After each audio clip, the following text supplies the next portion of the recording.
Good evening. Welcome to the United Nations to mark with us the International Day of Happiness. Just a few house rules in addition to security tips before we begin. Please use your cell phones. You can tweet, use social media, you can dance, but not on the tables.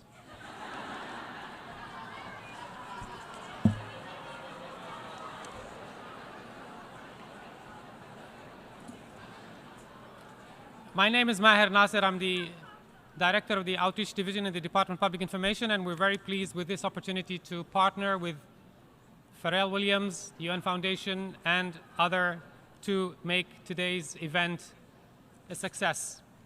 The concept of the day was championed by the country of Bhutan at the United Nations to advocate for a new economic paradigm that recognizes the equal importance to human well-being of not just being just the economy and economic indicators, but also social and environmental conditions. In 2012, the United Nations General Assembly in this very hall adopted a resolution recognizing happiness and well-being as universal goals and aspirations in the lives of human beings, and decided that 20th of March every year would be the International Day of Happiness. So, happy day. The resolution invites governments and civil society to observe the day, and we are encouraged to see how many interest there is around the world on the topic of happiness. You will all remember the amazing response around the world from people making their own videos to Pharrell's Happy song last year. This was supporting the UN Foundation campaign to support humanitarian aid. This year, we're taking advantage of the day to reach out to the world and ask you to reflect on your own happiness, to share your happiness through music, and show your solidarity with those facing tough challenges each day because of poverty, humanitarian crises, human rights abuses, and the effects of the environmental degradation and climate change. We're partnering with Mixed Radio to do this. And what you heard from DJ Donna De Cruz, please give her some applause. Round of applause. Was a sample from the world's happiest playlist, which was launched today. If you go to hashtag happiness sounds like, and you'll find it. We're gathered there now to learn about climate change. We're using the opportunity here of having so many young people not only to be happy, but also to work for happiness of the planet too. Climate change, how much potential it has to make many millions of people very unhappy, and how important it is for governments, businesses, individuals to take climate action. We're grateful to the UN Foundation for their partnership and could not be happier that we have some very special guests with us today. I look forward to a conversation here tonight around climate and protecting our environment. But first, I would like to let you all know that there is with us tonight is the Secretary General's Envoy on Youth, Ahmed Al-Hindawi. Please, Ahmed, stand up.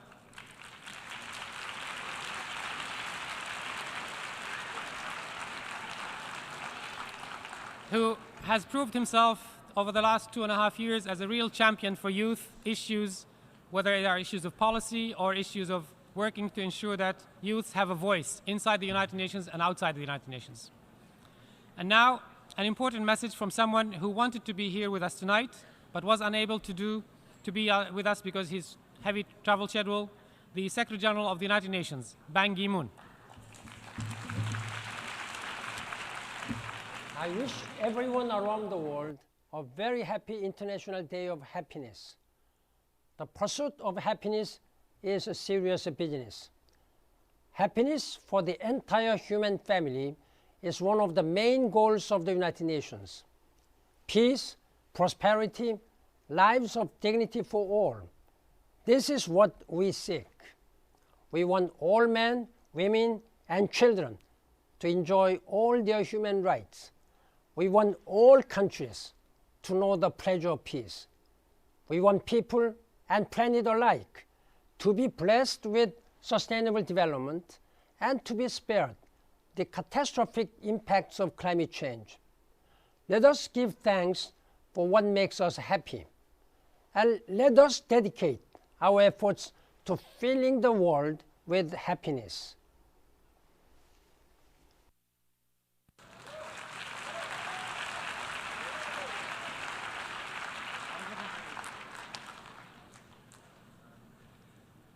That message is a message worth applause. Let's again give our thanks to the Secretary General for his leadership. Good evening, friends. What a pleasure it is to be here with you this evening. My name is Aaron Sherinian, and tonight I represent your friends at the United Nations Foundation. We are so proud to be able to support the United Nations, and in their important efforts all come together as part of a movement of people who believe in a better world. If you are part of that movement, I would like you to raise your hand. I'm going to ask the question again. If you are part of the movement for a better world, raise your hand. That is what we are gathered together to do tonight. And for many of you who are raising your hand, and for many of you who are going to raise your voices, this is the very first time in this room. Let me tell you a story. Let me tell you a story about my first time in this room.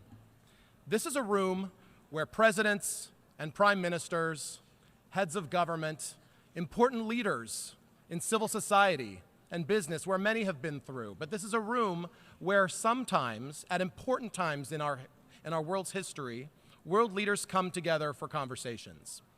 I had the opportunity to be here supporting my boss many, many years ago. I sat behind him. He was in the main chair with the name of our proud nation in front of him. And he had to leave for an important phone call. Do you know what he did? He turned to me and he said, "Aaron, you sit in the chair while I'm gone." Can you imagine if this had happened to you? If the representative of a government, in the case of my experience, the United States government, if the representative of your government had said, "You sit in the chair while I'm gone," what would you do?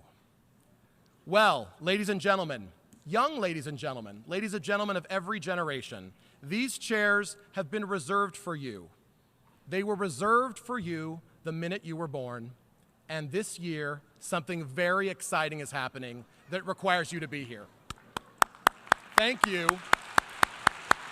Thank you for taking the chair that has been reserved for you. This year, in this room, conversations will take place, conversations that have been taking place, where in September, new goals will be discussed. A new to-do list for our world. A new to-do list. The world is coming together to decide priorities, ways that we can come together to ensure that this place is a place of prosperity and peace and health. The world leaders that represent you, the people who sit in these chairs on your behalf, need your help. They need your help because when this new list of goals is formulated, established, and adopted, when this new list comes together, which will be the biggest attempt in history to fight poverty and create prosperity while protecting people for the planet, they're counting on you to do your job. Do you know what your job is? Your job is to raise your voice, to tell world leaders and your friends that you want issues like climate change, issues that bring us together today. You want these issues to be at the very top of the agenda. Now, those of you who are here for the first time, those of you who are taking your seats for the first time, those of you who are just getting ready for when you take these seats as representatives of your governments, perhaps, do not underestimate the power of your one voice. Do not underestimate the power of what a song can do.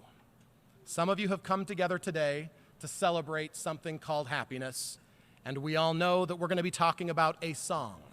Think about the power of that song and a voice. Think about your voice. Think about your song. Your goal today is to learn, celebrate, mobilize, and come together to invite everyone to be a part of that better future.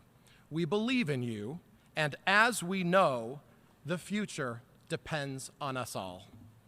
What we're going to do now is to watch a video that was shown here in this space, a video that was shown here last year that talks to us about this important issue of climate change that affects each of us. Let's watch.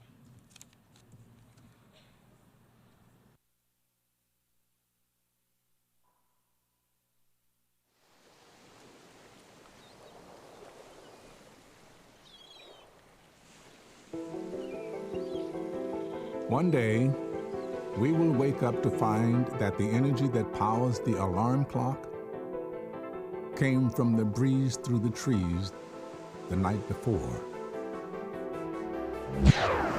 And we will go to work that morning riding the rays of the sun. It will light our cities and power our businesses. It will warm our homes and cool our workplaces. It will reduce sources of conflict and fuel our economies. It will connect us all. It won't scar the land or poison the seas. The food we eat will be good for our bodies and good for the planet. And the weather that day won't make us worry for tomorrow. There will be more jobs and less disease. The sea level will stop rising. And species will stop dying. The question is, how do we get to that day from where we are today?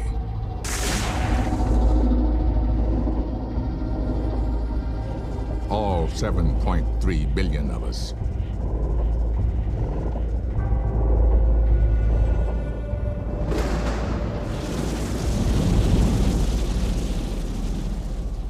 We start by deciding that beyond our doubts and differences, such a day truly exists.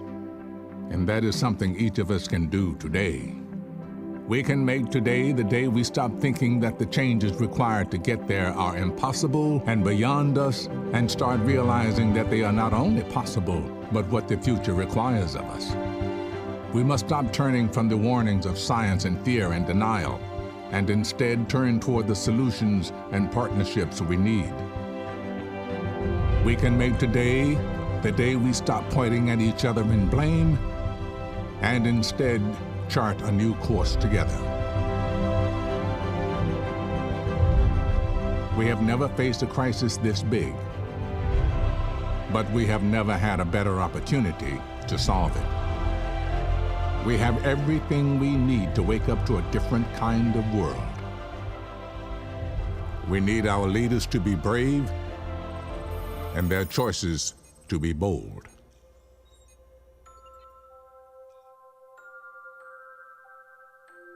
They will either remember us as the generation that destroyed its home, or the one that finally came to respect it. We have every reason in the world to act. We can't wait until tomorrow.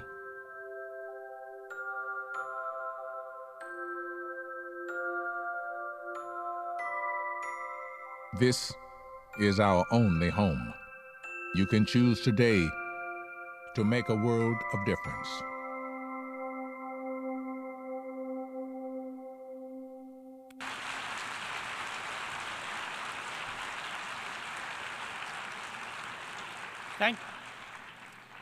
Thank you, Aaron, and thank you for reminding us and showing that film again. This film was prepared and screened here in this very hall on the 23rd of September as an opening film for the Secretary General's Climate Change Summit on the 23rd of September. The issue of climate change is urgent and is going to require support from a variety of voices around the world, as Aaron said, including voices of all of you in this room. He spoke about chairs, and it's very interesting. Usually, the front row is where the more ranking diplomats sit. Like, if it's the ambassadors, then the first secretary, second secretary sit behind them. If it's during the summit, then presidents or foreign ministers will be in the front row, and the second tier would be in the back row. And here I see children sitting in the front row, and their parents and the adults sitting in the back row. And I think that's a sign of where we should put our priority. That's where the priorities should be. the future of our children. It is with great pleasure now that I welcome to the stage a voice that is very familiar to you and probably why all of you are here, Pharrell Williams.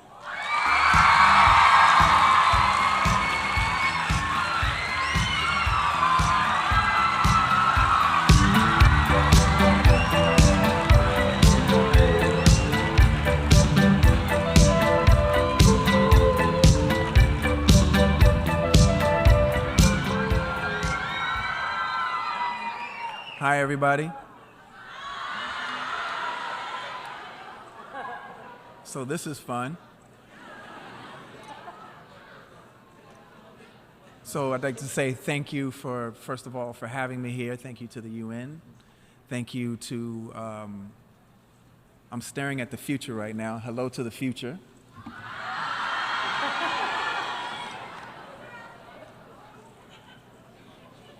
I'm not going to take up too much of your time, but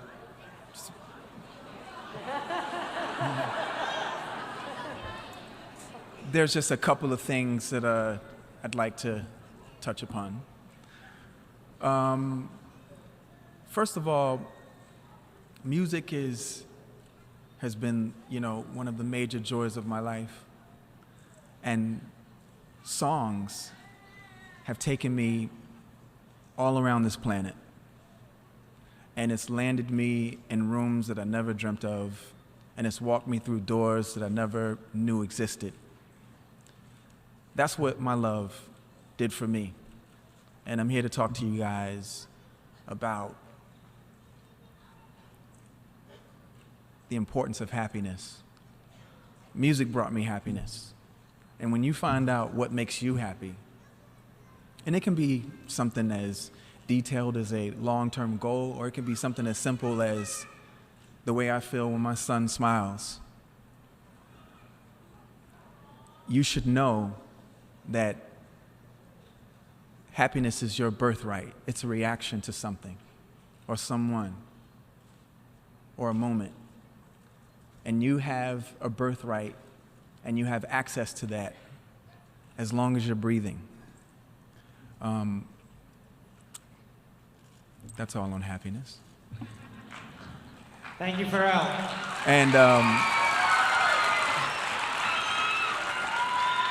And then, just really quick, we only have one home. And I know we're visiting neighbors like Mars, and we've been to the moon, and but we have a home, and there's climate change.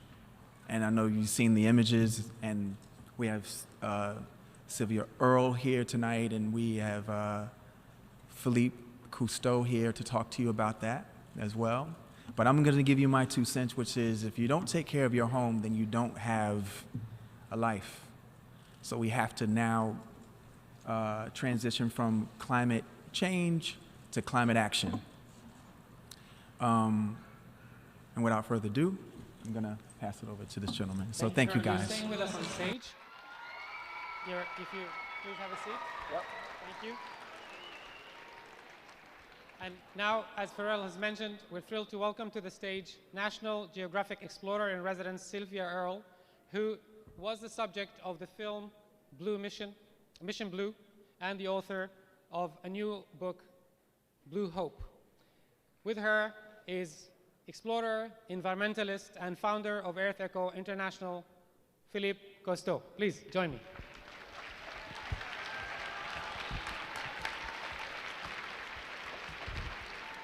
Thank you.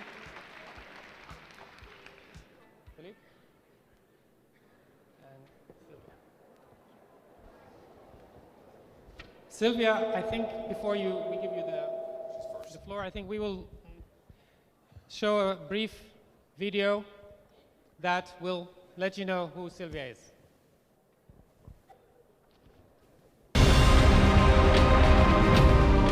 I've loved the ocean from the earliest memory that I have.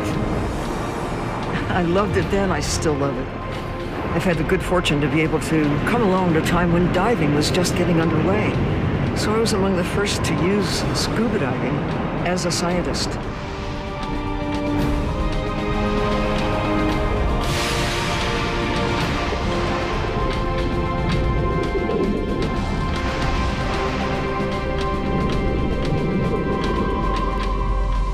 ocean drives the way the planet works. We need to protect the ocean as if our lives depend on it, because they do.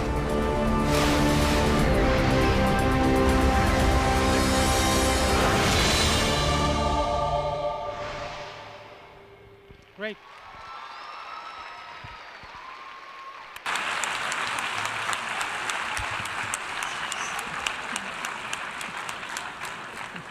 Sylvia, you have devoted your life to the oceans, exploring them and protecting them. And I understand that it's not the first time that you actually join a stage with Pharrell.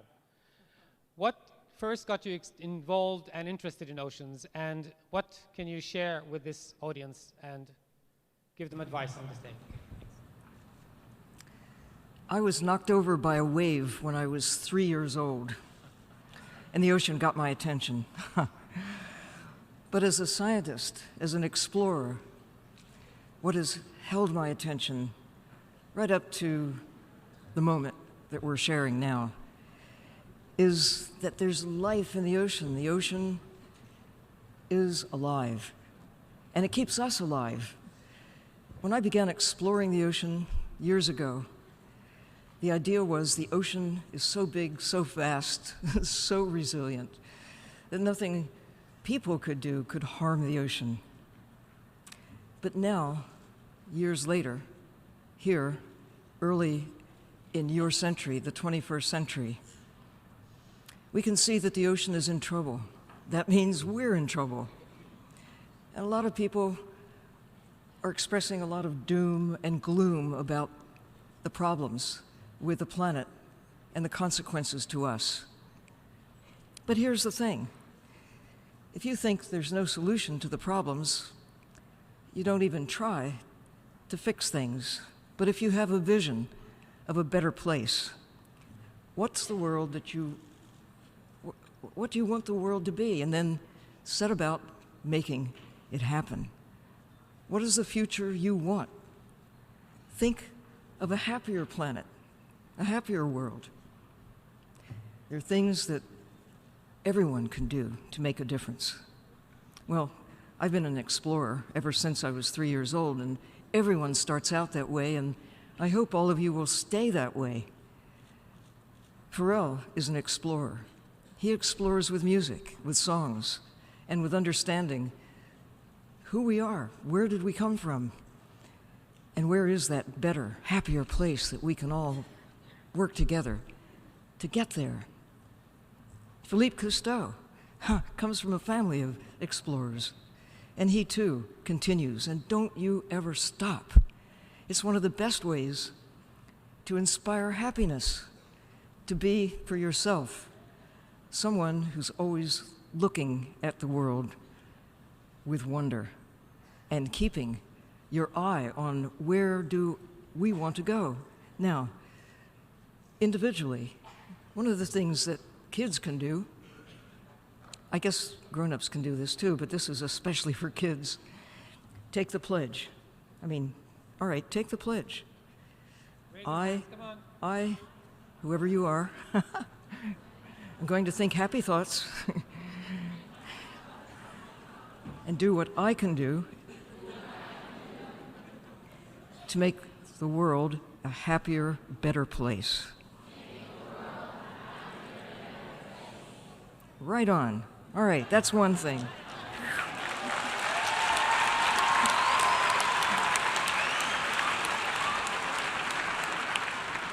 But here's another thing you can do. National Geographic Kids website is making available an opportunity for every kid to get out a camera or your phone or whatever it is and take a photograph, a picture of something that makes you happy. Is it a flower? Is it a smile? Is it the ocean? Whatever it is, upload it to National Geographic Kids, and guess what? Pharrell has the wonderful task of choosing among all those photographs, one photograph that will be published online as a symbol of hope, a symbol of happiness. And it might be you. But whatever it is, it should inspire you to look for happiness, document it, share it. Share it with your friends and put it up on that website and see what happens. I think this is going to be a fun thing for Pharrell to actually do, to look at all that happiness. Here's the other thing. As never before, those of us who are alive right now, that's all of you, we have come along at what may be the most important time in all of history, because never before could we know what now is known about who we are, about the planet, about things such as climate change, our ability to measure the effects of what we're doing to our home. And we also know what we can do to change it, to make things better. Early in the 20th century, national parks were a brilliant idea.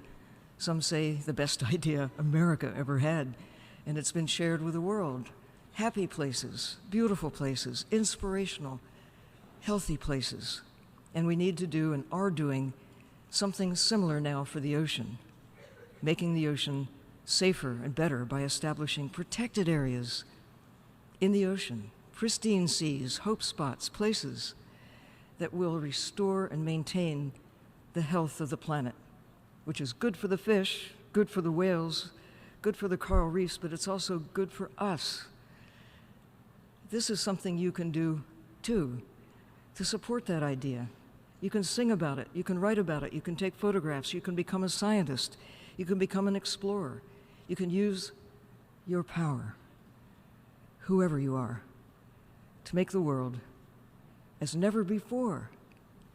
We have a chance to do this, and maybe as never again, to make the world a happier place. Thank you.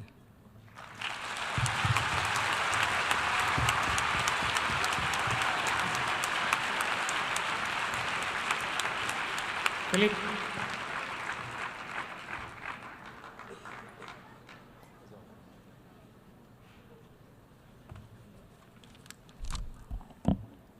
Good evening, everybody.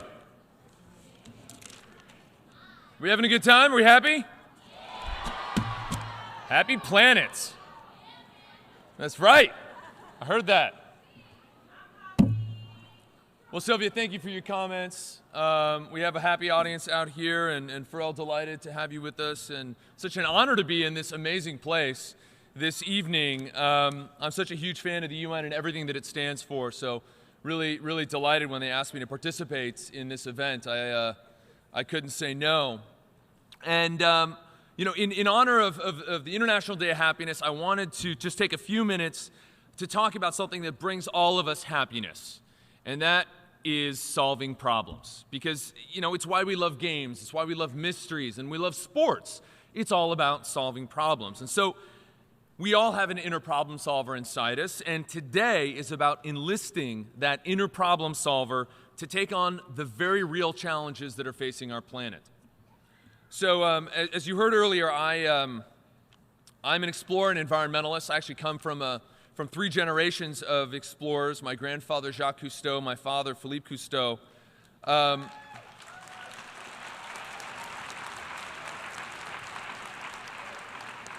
And in fact, you know, we were talking backstage, and Pharrell just said that he mentioned my grandfather in one of his songs. So which song was it? Life is a Fish. Life is a Fish. So we all have to go. If you don't have that yet, you have to get it.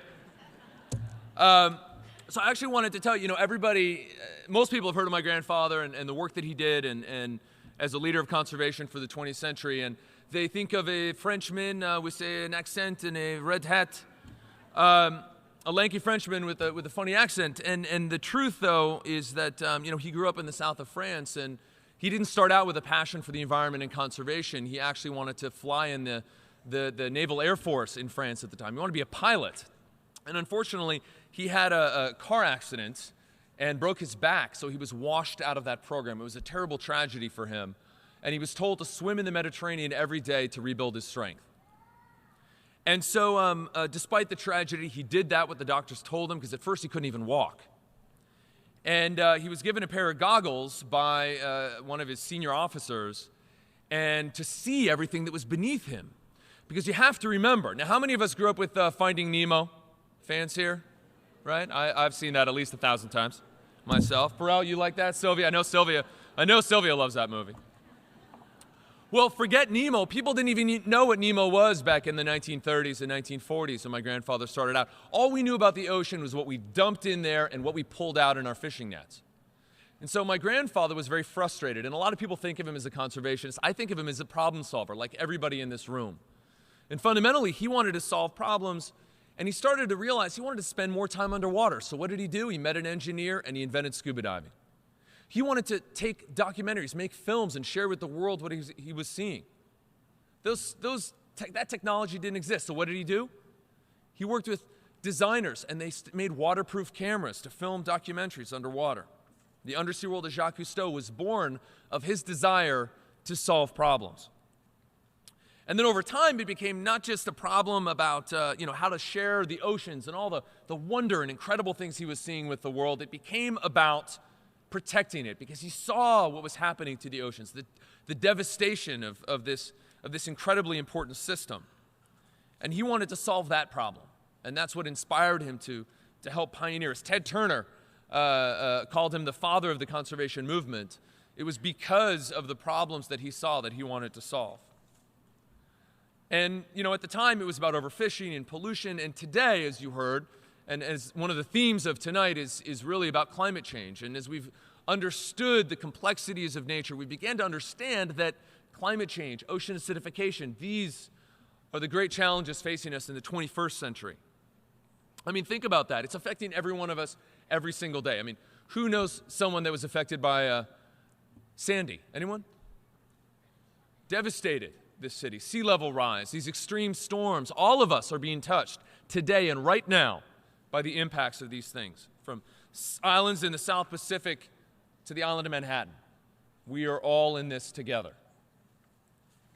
And as Pharrell mentioned, it threatens the fundamental rights that all of us deserve, the right to food and air and water and freedom, a roof over our heads and stability. And unfortunately, we still don't even understand the whole picture. One of the scariest things I think of climate change is that all of our predictions have been too conservative. The world is changing more rapidly than any scientific projections. For example, Arctic sea ice has melted faster than even the most conservative scientific predictions. And the Arctic is the air conditioning unit of this planet. It may not seem important on a day like today, but in the middle of summer when it's 95 degrees out, you'll remember. And I spent some time recently with a crew from CNN. I'm a special correspondent for CNN, and we filmed a documentary up in the Arctic about trying to answer some of these questions of why is the world changing so quickly. And I just brought a quick little clip that I wanted to share with you to give a little sense, transport us from here, the United Nations, to the Arctic, just for a moment, to see a little bit about what that's like. If we could run that. Well, this is home sweet home for an entire week. It's an unheated tent, so of course I'm dressed in all of my Arctic gear. We are literally right on the ice. We've been at this for about 7 hours. Half dozen people on shifts. We have maybe half an hour to go. It's like minus 20 degrees out and I have a thin fleece on. This is hard work. This hole is for experiments. So what we're going to be doing is taking samples of seawater and collecting organisms that live in the seawater. Only 5 feet of ice separates me from the frigid waters of the Arctic Ocean below. Trekking through this barren land, it's hard not to imagine that I'm walking on the surface of some distant planet. But the irony is that we know more about Venus or Mars than we do about this part of the world. I think as we are observing a change in the character of ice that covers the Arctic Ocean, I think it's really important to understand how that change in ice character is affecting carbon dynamics in this really important system. Washed my hair, so this is just a final rinse. Never washed my hair in minus 35 degrees before, but Helen is showing us how it's done because cleanliness is next to godliness. Oh, that's hot. It's pretty much watch how it's done.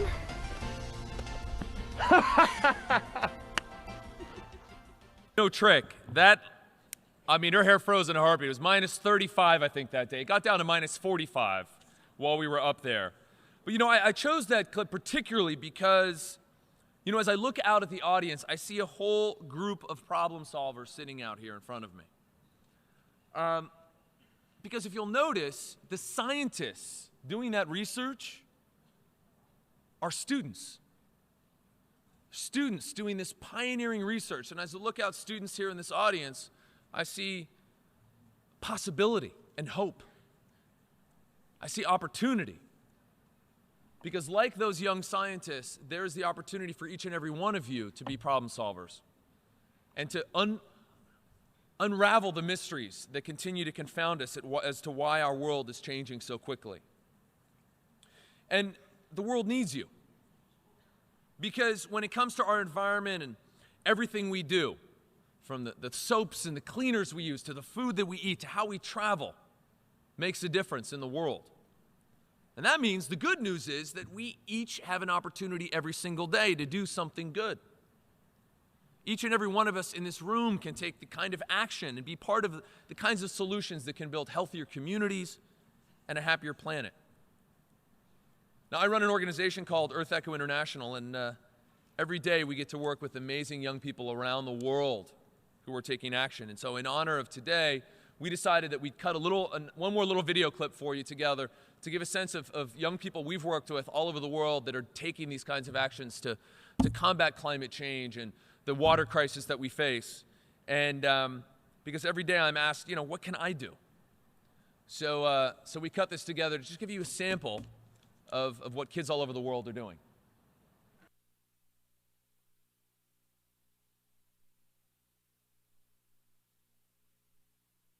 What happened to the oysters over the last few years? Do you all know? The bay has gotten dirtier and dirtier. Oyster population has plummeted down. The oysters help with filtering and cleaning the bay. Why do you think it's so important to come out here and see what's in your water? We pollute it and it needs to stay clean, and they help us to stay clean, so we should help other oysters too. We're trying to keep Anacostia trash free. This abandoned litter trap is actually the first one installed in the whole Western Hemisphere. We get the trash out of the abandoned litter trap that catches all the trash and the organic debris that goes down. How much time does it take for this much trash to accumulate? We clean each one weekly. Last year we recorded 11,000 pounds of trash we got out of here. 11,000 pounds of trash. So that's 11,000 pounds of trash that's not into the Anacostia River. Tell me about what you guys did. We put in a log deflector, which helps increase the oxygen levels in the water. It increases the habitat for fish, and it deposits silt downstream. There was some pollution in the streams, but I didn't realize the true extent of the pollution. I found it amazing that just 25 kids building a log deflector could really improve the stream. And what are we doing along this riparian zone here today, ladies? We're planting a riparian buffer. Oh yeah, and what is a riparian buffer? Keep the dirt from falling into the stream. This isn't just about planting a tree, is it? What is this about? Nature. Helping the environment. Because one thing leads to another. So what you've been doing here as part of the service learning program? We participated with the FOR, Friends of the Rappahannock, their river cleanup. So we pretty much helped organize it and get all of our volunteers to help them what to do. Everyone passes by the river and everyone sees trash, and it's not something that you want to see all the time. So we just decided to do river cleanups. That way it can help our community look better. So right now we're planting some old rush grass. We're trying to reduce the excessive amount of nutrients that come into the system. So we'll be planting along with our great group of students from Colombia, Ecuador, and Peru, and we're super excited. 18 estudiantes junto con 3 profesoras y estamos plantando esto. Entonces lo que hacemos es que con esta herramienta hacemos el hueco en el piso y luego plantamos.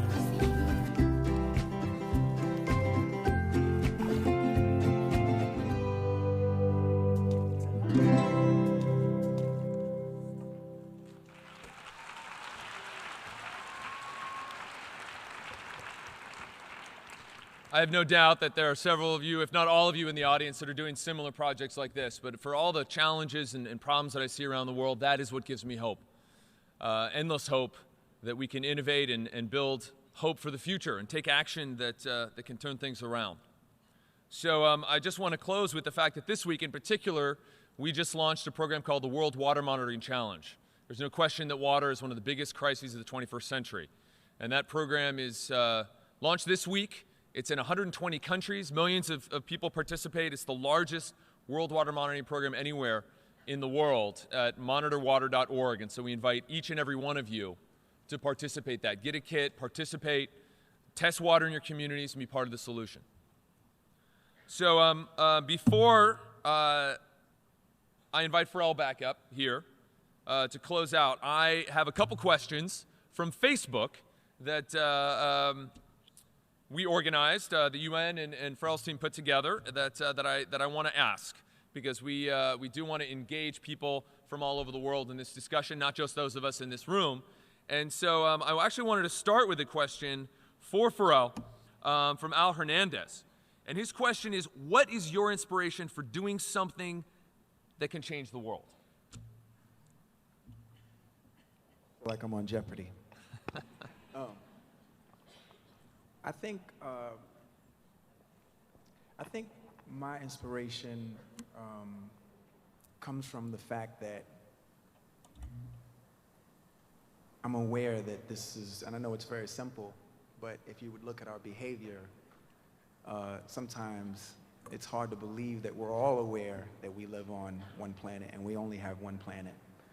And sometimes you see the trash in the ocean, you see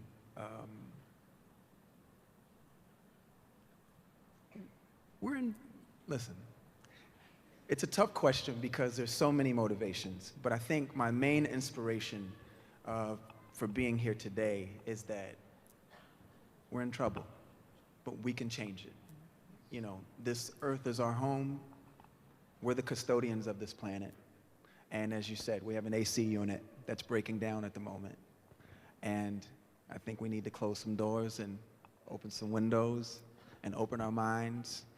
And I think together with people like Philippe here and Sylvia Earle, we can not only save our planet, but we can elevate it to the greatest planet in this universe. That's what it's all about, coming together. Coming together, and that's what today's all about. I have another question from Cheryl C. Jordan.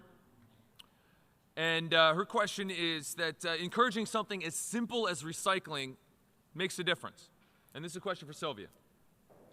But what is something you believe will make an impact on the climate? What is your number one piece of advice? Number one piece of advice. Use your power.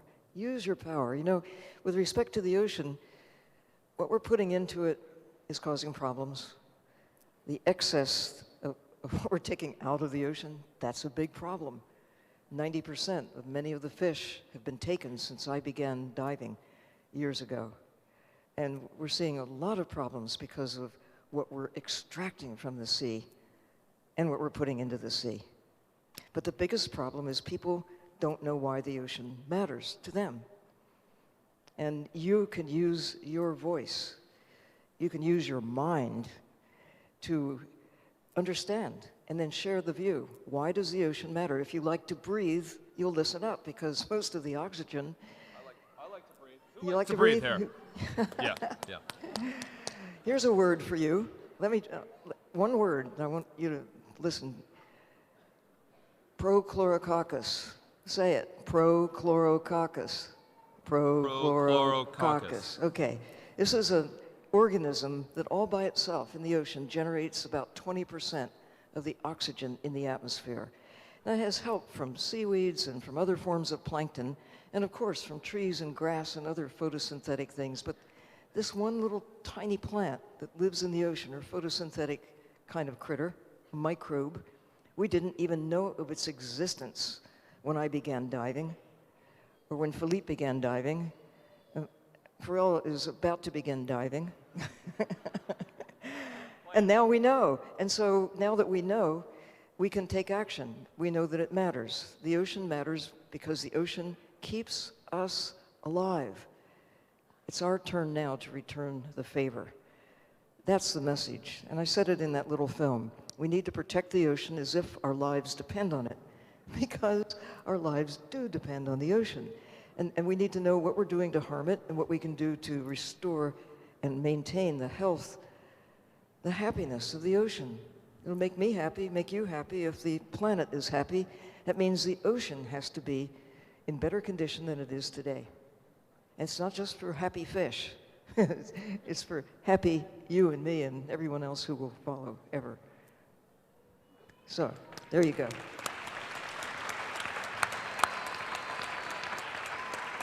It's true. Sylvia and I spent a lot of time lamenting the fact that when we talk about climate change in big conferences, we talk about forests and trees and people in cities, and we forget the oceans, which should be at the center of that conversation. So, Hear, hear. Healthy, happy oceans, healthy, happy people.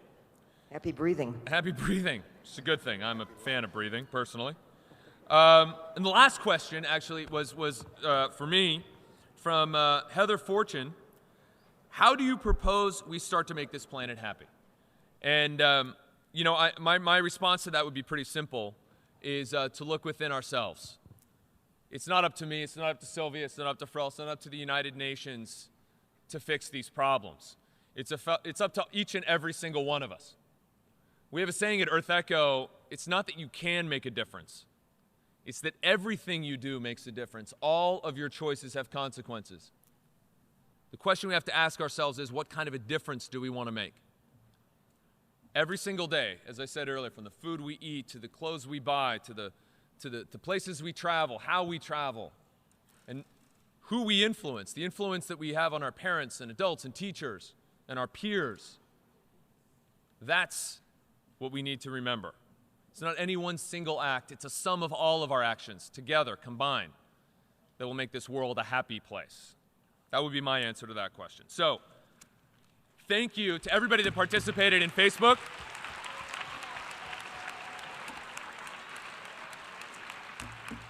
Everyone that participated in Facebook, everybody that came here to, you know, I look out and usually all of these monitors and machines have the names of different nations. And I think this is so beautiful to see the truth that we are all part of one nation and that we should all strive for that nation to be at one happy planet. So this is so cool to be standing up here from this perspective.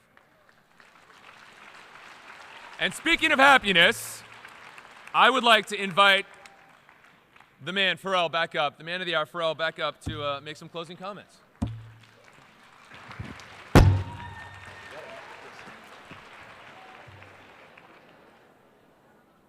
Okay, first of all, can every man and woman, boy and girl in this room, stand up for the superwoman Sylvia Earle and the superman Philippe Cousteau, who is looking after our planet right now? Come on. I'm going to stand up for you.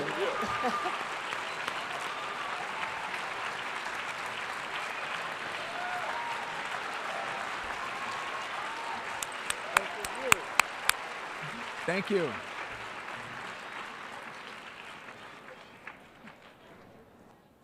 We need game changers in the future. Are there game changers in this room? If you're a game changer, say yes. Okay. So,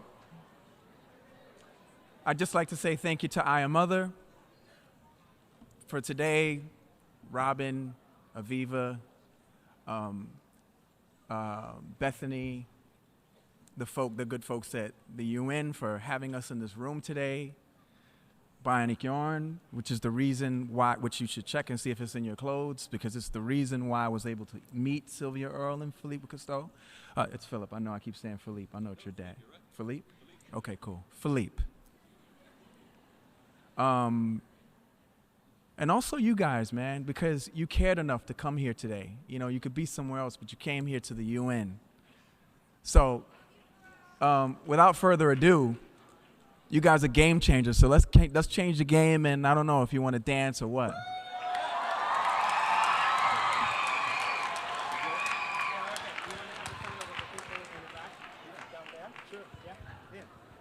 Can you stay seated? We're going to have a photo down here, and you will be in the background with Pharrell.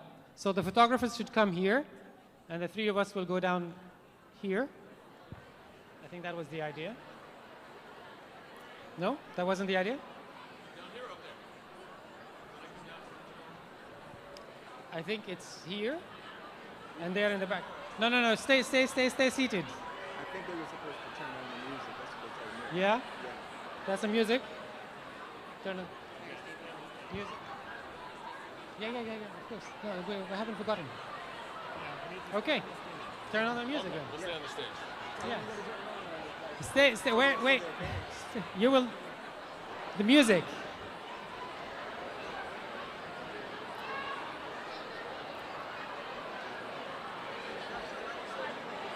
Music. It might seem crazy what I'm about to say. Sunshine, she's here, you can take a break. I'm a hot air balloon that could go to space. With the air, like I don't care, baby, by the way. Because I'm happy. Clap along if you feel like a room without a roof. Because I'm happy. Clap along if you feel like happiness is the truth. Because I'm happy. Clap along if you know what happiness is. Because I'm happy. Clap along if you feel like that's what you want to do. Here come bad news, talking this and that. Give me all you got, don't hold it back. Excuse me, please, don't. Excuse me, please. There are children who might get suffocated. Don't push, please. You don't waste your time. Here's why. Because I'm happy. Please. If you feel like a room without I think. a roof. Because I'm Thank you. Yeah. Back, please go back, please. happy. Clap along if you know I think. what happiness is. Yeah. Because I'm happy. Clap along if you feel like that's what you want to do. Bring me down, can't nothing bring me down. Your love is Thank too you for coming tonight. Bring me down, can't nothing bring me down. I said, bring me down. Please, stop. Step back. Stop. Thank you. Let's take a Thank step you back. for coming tonight. Can you get a mic? Tonight. Hi, everyone. Hello. Let's everyone take a step back. Tonight, the Empire Let's take State a nice Building deep breath. is lit Let's yellow. everyone take a nice deep breath and step back. Pardon? Yeah. Hi, everyone. Let's take a nice step back. Let's not crush each other. Hey, everyone. Let's take a nice deep breath. Take a step back, yeah? Take a step back. It's all good. Happy if people get hurt. Let's take a step back. Let's be happy. Take a step back. No one's gonna Can be you all happy if take people one? get hurt. So Yeah. take it easy and let's Take step it back a easy. little It's bit, all right? good. Let's take a step back. Thank you all for coming. I would like to thank Pharrell Williams. Really do. We're done with that song tonight. Hi, everyone. Can I get a mic? Thank you very much. Thank you. Everyone, take a step back. Hi, everyone. Can we take a step back? Take a breath. Be happy.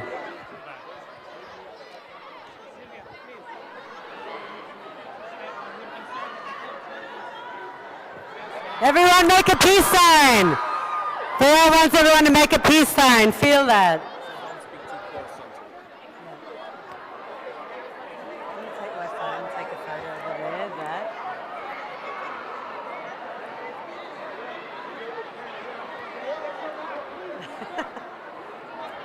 It's got crazy there for a second. I'm playing music. I'm live. Let's go. Okay. I just think it won't calm them down. If there's more music, they'll start surging forward again. Sure. It's my instinct. Sure. Because they can. Thank you all for coming. Let's play Imagine. Let's calm. Please mind the children. All right, everyone. Imagine there's no heaven. Seems if you try. No hell below us. I wanted to shout out about the Empire State Building. It's yellow tonight. It's International Day of Happiness. Okay, sure. Everyone, notice the Empire State Building today. For the International Day of Happiness, the Empire State Building is going to be yellow. So make a note, tweet at it. Remember, it's hashtag International Day of Happiness, everyone. Thank you.